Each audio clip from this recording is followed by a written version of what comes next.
Yuqalu lahu Ibrahim, yang disebut namanya Ibrahim.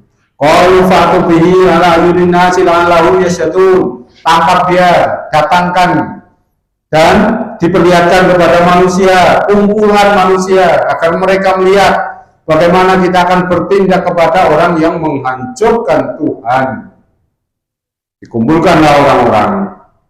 Ketika sudah dikumpulkan, mereka bertanya kepada Ibrahim alaihissalam, anta fa'alta hadza bi'alihatina ya Ibrahim? Apa Anda yang melakukan ini kepada Tuhan kami, wahai Ibrahim? Qala, berkata Nabi Ibrahim, bal fa'alahu kabiruhum hadza. Enggak, yang ngerjain gede ini. Saya senang banget cerita ini ya. Gitu ya. Enggak, yang ngerjakan ini yang besar ini, kata Nabi Ibrahim ini. Fas'aluhum, gitu ya.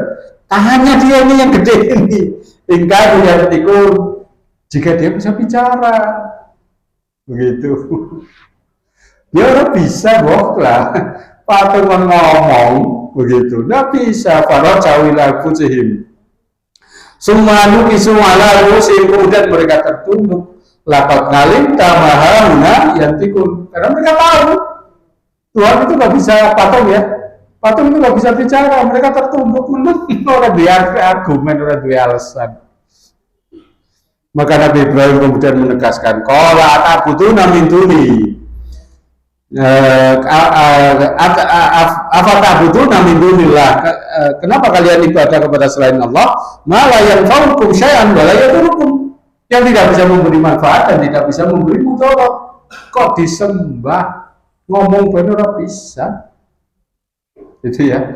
Maka di dalam ayat yang ketiga kan surah Al-Quran tadi kan dikatakan begitu, Allah yang menciptakan langit dan bumi, begitu. Jadi semua Tuhan yang dibuat oleh manusia itu ya gawean Gusti Allah, ciptaannya Allah, maksudnya bukan dijadikan Tuhan ya, dan oleh manusia dijadikan sesembahan.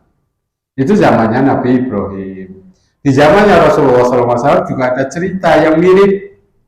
Ada seorang sahabat yang namanya Amr bin Jamuh, di Madinah ini ceritanya. Dia pemimpin suku Bani Salamah.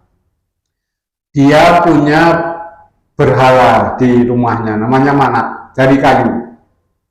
Berarti kalau zaman sekarang ya dari kayu jati ya, yang bagus-bagus dijadikan Tuhan. Begitu, di Playstore, begitu ya, ditaruh di tempat yang terhormat di rumahnya, kasih wangi-wangian, begitu ya, tambahi kembang, sajen, segala macam, kira-kira kalau zaman sekarang gitu.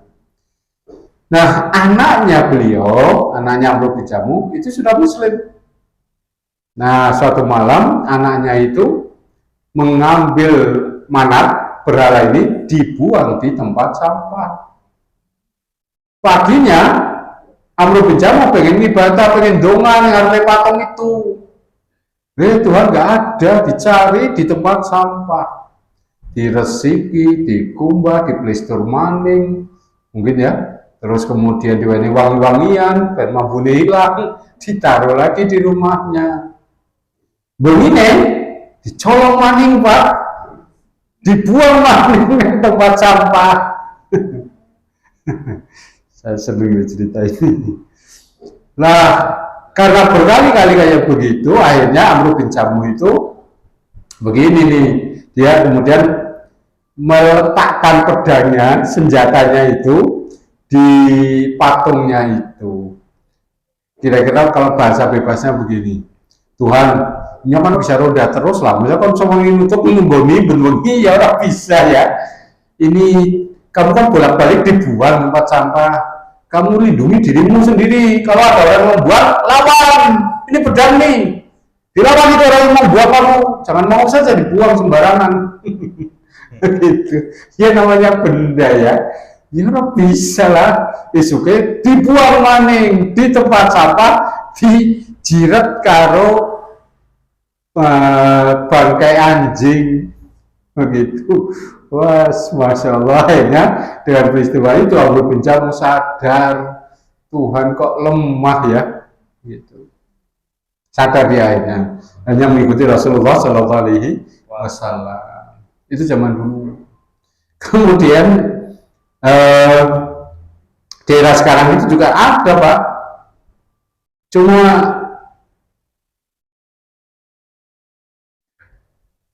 bentuknya aja yang beda. Namanya jimat. Barang siji sing dirumat. Mbok, ada tuh acara-acara ruqyah di televisi. Siapa Ustadz Faizal? Wadanu, Ustadz Faizal. Ustadz Faizal. Ustadz Faizal, Bapak Ibu sekalian. Itu kan ya ketemu jimat-jimat juga kadang-kadang kan, begitu. Saya pernah mengadakan acara ruqyah massal di Masjid Agung. Ada yang ingat dulu saya pernah mengadakan acara di situ, ya kan? Sing di ruqyah akeh banget Pak. Dan kemudian jimatnya dikumpulkan. Itu ada yang bentuknya rajah kertas ditulisi. Ada yang bentuknya keris kecil. Ada yang bentuknya patung Semar dari Kuningan, begitu ya. Cincin, semacam-macam gitu ya. Ada kayak kitab Stambul, gitu ya. Macam-macam gitu.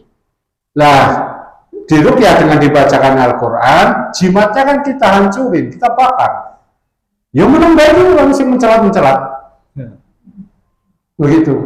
Dan sampai sekarang ya selamat itu yang membakari itu. Nggak ada apa-apa.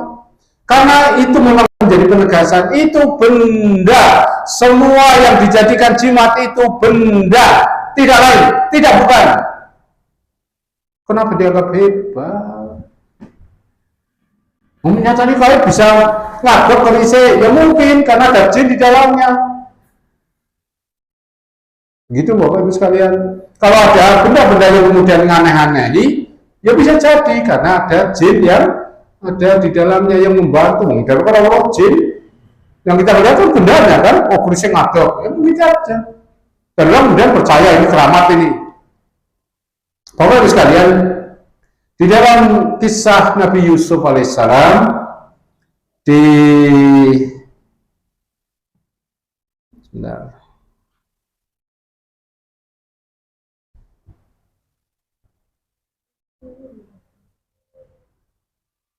dalam kisah Nabi Yusuf kan pernah di penjara ya, di penjara, kemudian bertemu sama dua orang. Nah, dua orang itu diceramai, dinasihati, didakwai oleh Nabi Yusuf. Di antaranya ceramah Nabi Yusuf itu di penjara begini. Ayat surah Yusuf surah 12 ayat 40. Maka buduna min dunihi illa asma'an samaitumuha antum wa atauhum ma jarallahu min sultan ini hukmu illa lillah amara wa ta'budu illa iyyah dzalika dinul qayyim walakin aktsarun nasi la ya'lamun. Maka buduna min dunihi, apa yang kalian ibadahi selain Allah illa tidak lain asma'an, nama. Sama itu yang kamu namai dia antum wa akhwakum kalian dan nenek moyang kalian. Misalkan di pantai selatan ada Senggo Rekso, namanya Nyi Roro Kidul. Itu kan nama. Anda sih tahu ketemu? Konon kalau ingin ketemu itu di Pelabuhan Ratu ada hotelnya. Kamarnya nomor lah, karena nomornya kan kemarin 111 sama Pirambu. Saya sih di hotelnya pernah tidur di situ, hotel Pelabuhan Ratu saya pernah gitu, punja di sana, tapi nggak di kamar itu. Ya, kalaupun kemudian ada orang ketemu dengan perempuan cantik, pakai kemben warna hijau, naiknya kereta kencana, itu jin. Karena jin kan bisa berubah warna, berubah rupa. Sehingga ketika jin itu ada di pantai selatan menjadi perempuan cantik, nyamannya di Roro Kidul. Kalau di Jawa Tengah menjadi perempuan cantik, namanya Dewi Sri. Begitu kan? Kalau di bawah pohon beringin bentuknya serem, jenenge Gendruwo. Begitu. Karena ketika orang ketemu dengan jin, kemudian jinnya bilang begitu pada manut, itu namanya ibadah. Contoh, saya waktu SD punya kakak ipar yang bapaknya dukun. Kadang-kadang kerasukan, ini ceritanya tahu pelakunya. Kadang-kadang kerasukan jinnya masuk. Nah duduk di atas kursi kayak gini, di atas meja itu, tergantung jinnya yang masuk. Kadang-kadang yang masuk itu jinnya jin laki-laki. Suaranya jadi ngebas kayak begini. Begitu. Yang ngomong, ada yang mengganggu tempat saya, kayak nang tengah sawah, buang sampah sembarangan. Di tengah sawah itu ada batu besar banget Pak. Batu yang setinggi orang dewasa itu. Gitu. Nah, minta dibersihkan. Kadang-kadang jinnya perempuan, suaranya alto, sinden kayak. Dia sambil gini suaranya kayak waduh persis. Begitu. Nyong karo nonton karo dia. Zaman SD. Begitu. Ya. Dan kemudian jin itu bilang minta begini, minta begitu, ya manut Pak. Ya, itu hanya nama kok. Asmaul sama itu muha antum wa abaukum. Malah ketika ada orang lewat perapatan sing jari angker gitu kan, karena ada sing bau rekso ben selamat kudu nglakson. Nah ketika kita nglakson itu artinya kita manut sama jin itu. Aja gelem lewat rumput deh, sing lewat rumput cara aja nglakson. Manut buat pada tim begitu dengan niat menghindari dari makhluk halus sing bau rekso gitu. Kalau pengen tidak manut sama jin, caranya berdoa, baca surah Yasin, baca ayat kursi, baca surah Al-Muawiyah, surah Al-Falaq dan An-Nas, begitu. Ya itu, atau doa khusus, begitu ya. Perapatan sing anak jine, jari anak genderuwune gitu ndonga. Ayat kursi, begitu ya, baca ayat kursi. Ternyata metu temenan, lu melayu. Sih ya, kali melayu. Tapi kalau pelaksanya bobot, cegelem begitu ya. Kemudian kalau ngomong pamit, lewat begitu ya, buat temen.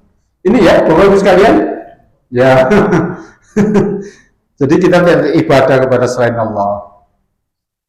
Ini yang perlu saya ingatkan dalam ayat yang ketiga ya.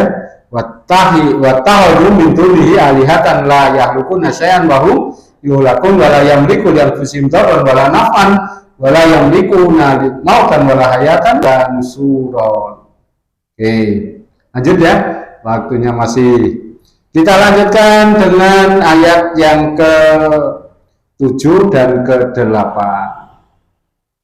Ayat yang ke-7. A'udzu billahi minasy syaithanir rajim. Bismillahirrahmanirrahim. Wa qalu ma li hadzal rasuli yaquluna at-ta'ama wa yamshi fil aswaq laula unzila ilayhi malakun fayakuna ma'ahu nadhira aw yulqa ilayhi kanzun aw takunu lahu jannatun yakulu minha wa qala adh-dhalimuna in tattabi'una illa rajulan masura. Waqalu mereka berkata, mali hadza rasul, kenapa rasul yaquluna ta'am? Kenapa rasul ini makan makanan? Wa yamshi fil aswaq dan jalan-jalan di pasar. Laula unzila ilaihi malak, kenapa tidak turun kepadanya malaikat fayakuna ma'ahu nadhir yang menjadikan malaikat itu bersama-sama memberi peringatan kepada dia. Al-yul mengalihkan zun atau dilempar diberikan kepadanya harta kekayaan. Al-takunu lalu jannatun atau dia memiliki taman kebun yakulu minha yang dia makan darinya. Wa qala dzalimun dan berkata orang zalim tatabiuna tidak lain kalian mengikuti illa kecuali rajulan mashuron, seseorang laki-laki yang disihir. Kalau tadi yang dilecehkan, didiskreditkan itu adalah Al-Quran, ya dikatakan Al-Quran itu sebagai ifkun iftarahu, hoax yang dibuat oleh dia, dikatakan asatirul awalin, dongeng orang zaman dulu. Sekarang yang diserang adalah pribadi Rasulullah SAW. Kemudian katakan Nabi kok mangan ya? Itu kan pelecehan. Harusnya Nabi kan orang dekat dengan Allah, kan tidak sama dengan kita. Nabi kok pada karo dewek sih ya? Mungkin maaf ya, kalau orang sekarang ini ketemu Nabi dan melecehkan, kan ngomong begini, Nabi kok mangan, ngombe, ngentut, maning mambu. Kira-kira begitu ya omongan orang sekarang ya, yang melecehkan begitu. Kemudian dalam sifil aswa, kenapa Nabi jalan-jalan di pasar? Kenapa Nabi ngode ya? Nabi kan kekasih Allah. Harusnya orang ngode kan boleh gawean. Nabi dagang, gitu. Boleh butuh belanja. Nabi itu kan orang dekat Allah. Makanya kalimat berikutnya kan, au kanzun, yang ayat yang ke berapa? Ke-8 ya. Au yuqailai kanzun, atau dia dilempari, dia diberi, dijujuki dengan harta kekayaan yang banyak. Mungkin kalau orang sekarang bilang, Nabi kok miskin ya? Dia kekasih Allah kok. Kenapa miskin? Harusnya dia kaya raya. Punya harta banyak, punya kebun, yang kemudian dengan kebun itu dia makan. Ya nggak perlu repot-repot kayak manusia biasa. Ya kayak kita lah, Nabi itu harusnya. Begitu. Kalau zaman itu Nabi ya, kalau zaman sekarang Ustadz ya, Ustadz kok pasar, begitu ya, Ustadz kok melarat ya, Ustadz kok, nah begitu yang dicari-cari itu kelemahan dan kesalahannya, ya. Atau kata mereka, laula unzila ilaihi malakun fayakuna ma'ahu nadhir. Kenapa tidak turun bersamanya malaikat yang kemudian bersama-sama memberi peringatan kepadanya? Hubungan mereka ya, untuk pengen, sebetulnya niat mereka itu satu, agar orang tidak percaya Nabi penuh kelemahan kayak begini kok. Dia makan, dia nang pasar, dia miskin, dia ngode, dan tidak didampingi oleh malaikat. Kalau damping malaikat kan hebat, misi pengajian berderet di belakangnya malaikat. Wah begitu, hebat kan? Begitu. Saya punya pertanyaan Bapak Ibu sekalian. Misalkan Rasulullah SAW menjadi kaya raya, punya kebun yang sangat luas. Ketika ceramah kemana-mana didampingi oleh malaikat, apa kira-kira mereka beriman? Jawab Bapak Ibu sekalian. Apa kira-kira mereka beriman? Ceramah didampingi malaikat. Kira-kira beriman nggak? Bingung ya, takut untuk jawab ya. Oke, ini saya bantu nih Bapak Ibu sekalian. Surah Al-Qamar ayat 1 dan 2. A'udzu billahi minasyaitonir rajim. Bismillahirrahmanirrahim. Iktarabatis sa'atu wan syaqqal qamar wa iyyaru ayatan yuridu wa yaqulu sirrum mustamir. Tahu artinya? Iktarabatis sa'ah, telah dekat saat hari kiamat. Wan syaqqal qamar, bulan terbelah. Wa iyyaru ayatan, ketika mereka melihat ayat, tanda kekuasaan, mukjizat berupa bulan terbelah, yuridu, mereka berpaling. Wa yaqulu, dan mereka mengatakan sihrun mustamir, ini sihir yang berlangsung terus-menerus. Tadi saya sebutkan ya, ayat Al-Quran kadang-kadang ada asbabun nuzulnya. Nah, di antaranya yang pernah saya baca ini asbabun nuzul surah Al-Qamar, Rasulullah SAW didatangi orang-orang musyrik, kemudian ditantang. Bahasa saya ya, bahasa kita sekarang, ditantang. Kalau Anda memang betul-betul Nabi dan Rasul, utusan Allah, orang dekatnya Allah, minta tuh bulan purnama sekarang ini belah jadi 2, bisa nggak? Wah, itu tantangan berat kan? Bulan pengen dibelah jadi 2, atau oleh kita bahwa itu menjadi 2 bagian. Tantangan diterima oleh Rasulullah SAW. Berdoa kepada Allah Subhanahu Wa Taala. Bulan menjadi 2, masing-masing terpisah di atas bukit yang berbeda. Mereka beriman? Enggak dong. Mereka mengatakan, ya bahasanya dalam ayat yang kedua kan, wa in yarau Ketika mereka melihat bulan betul-betul terbelah, yuridu, mereka berpaling. Wayaqulu, dan mereka mengatakan sihirun mustamir, ini sihir, golek alasan, amat dan alasan. Maka tadi saya tanyakan, memang kalau bersama dengan malaikat mereka akan beriman, mereka akan cari alasan untuk tidak beriman, mereka akan cari pembenaran untuk menolak kebenaran. Makanya saya ingin mengatakan kita beruntung, kita bersyukur Bapak Ibu sekalian, karena pernah ada di kalangan tabiin itu ketemu sahabat, kemudian mengatakan begini, enak ya zaman kalian, ini saya gunakan bahasa bebas ya, ketemu Nabi, saya kalau ketemu Nabi harus berjuang habis-habisan, harta saya semuanya kan saya korbankan untuk membela Rasulullah SAW. Jawaban sahabat itu gimana? Ya belum tentu. Oh, banyak orang ketemu Nabi malah jadi musuh, Abu Jahal, Abu Lahab, dengan segala buktinya bahwa ini Nabi, ini Rasul, mereka tetap saja memusuhi Rasulullah SAW. Oke lah kalau warsakal komar bulan yang terbelah itu masih jauh ya. Tapi ini ada fakta ilmiah yang tidak mungkin dibantah, sangat tidak mungkin dibantah dengan alasan apapun. Yaitu ketika pagi-pagi Rasulullah SAW menemui kaum muslimin, menemui sahabat dan mengatakan, saya semalam baru dari Masjidil Aqsa. Wih, cerita heboh itu. Kenapa? Normalnya waktu itu ke Masjidil Aqsa itu berbulan-bulan. Kok beliau baru semalam? Tidak mungkin, orang ketemu nalar. Nganggo apa? Kan saya waktu itu kan kayak begitu pengetahuannya kan? Nggak mungkin. Wah, orang kafir seneng banget ini. Wah, ini nih, kesempatan ini untuk membuktikan bahwa Rasulullah Muhammad ini pembohong, ini kita buktikan. Masa dia mengatakan dari Masjidil Aqsa? Nggak mungkin. Dan dia bersikeras bahwa dia baru saja dari Masjidil Aqsa. Ya, maka berkumpullah orang-orang. Ini saya gunakan cerita bebas ya. Berkumpullah orang-orang, itu ya, terutama orang-orang kafir, seneng banget, pengen melecehkan, pengen mendiskreditkan, pengen merendahkan Rasulullah SAW dengan berita bahwa dia baru dari Masjidil Aqsa.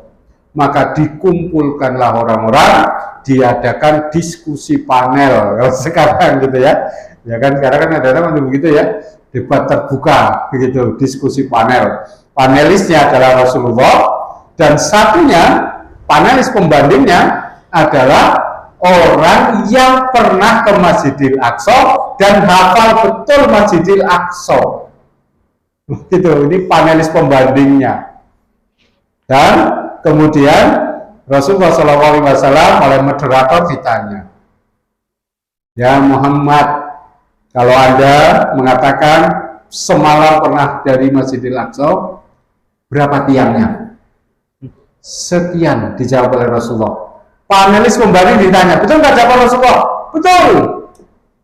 Ditanya lagi, berapa pintunya? Sekian. Panelis pembanding ditanya, berapa? Sekian. Betul. Tanya lagi pintunya, ibaratnya ya, ditanya secara detail bangunan itu, Rasulullah menjawab, dan panelisnya itu tidak membantah sama sekali atas jawaban Rasulullah. Alasan apa untuk menolak bahwa ini Nabi, ini Rasul, ini punya mukjizat? Apa mereka beriman? Enggak tuh. Enggak juga. Padahal sudah tidak ada alasan untuk menolak bahwa ini yang dikatakan ini benar, ini Nabi, ini Rasul. Ya.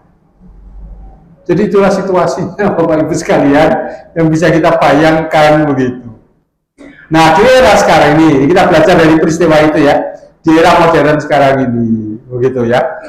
Ya, terkait Al-Quran juga banyak orang yang menuduh Al-Quran. Al-Quran itu nggak konsisten. Al-Quran itu porno. Al-Quran itu begini dan begitu. Wah, macam-macam itu omongan orang-orang kadang-kadang yang pengen mendiskreditkan Al-Quran. Gitu.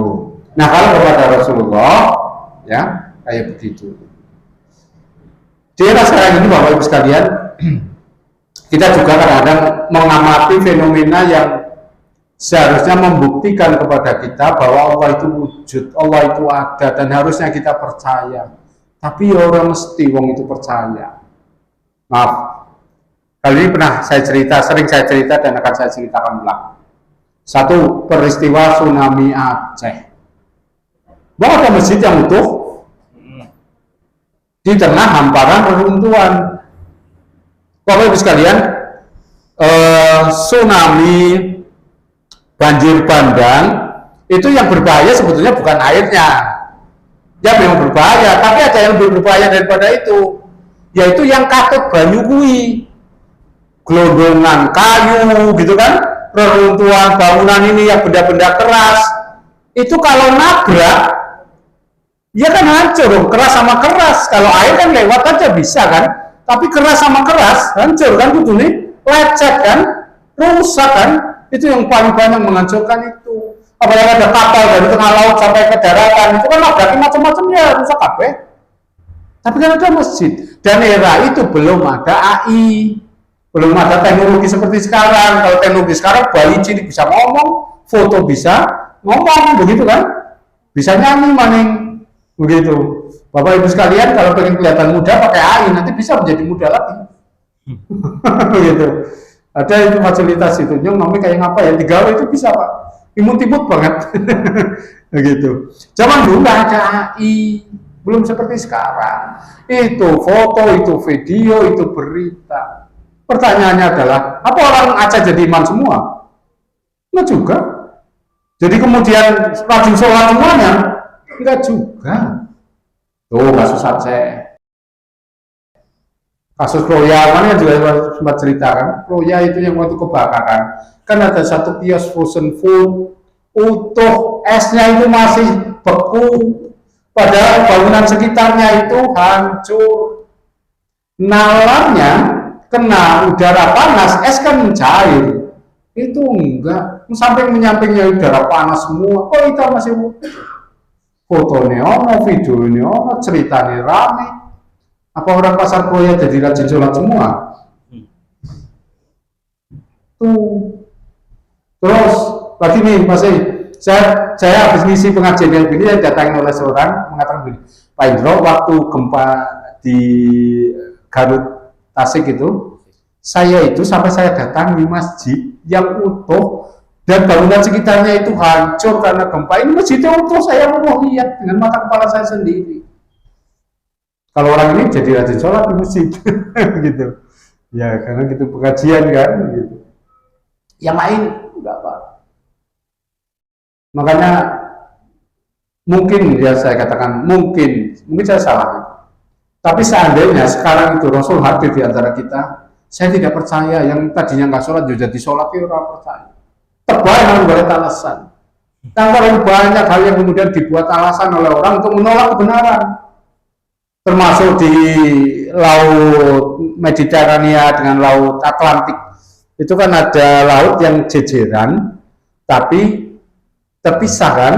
Al-Quran menceritakan satu asin, satu tawar, warnanya beda, jejeran sepanjang laut itu, perbatasan laut itu. Apa jawaban orang-orang yang dikatakan pakar? Itu karena beda salinitas. Ini salah satu ya, saya browsing, kenapa laut kayak begini sih? Perbedaan salinitas. Salinitas itu tingkat keasinan, adanya larutan garam, itu yang menjadikan laut itu tidak bersatu. Yang terus terang mikir, Bapak Ibu sekalian, ilmu fisika saya mengatakan beda salinitas itu justru malah nyampur, namanya difusi. Kalau ada cairan yang berbeda kekentalannya, jajarkan cairan itu sama ya, liquidnya itu sama, itu harusnya nyampur. Prosesnya namanya difusi dan saling mengisi, begitu molekul-molekulnya saling pindah. Enggak kok, ini enggak terjadi kok. Tapi kenapa itu yang jadi alasan? Karena perbedaan salinitas. Sing goblok siapa jadi? Itu kan mujizatnya Allah.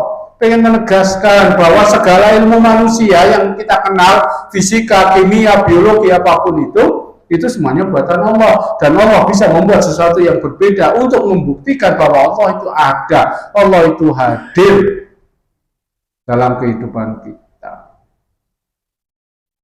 Ya. Dan yang terakhir Bapak Ibu sekalian,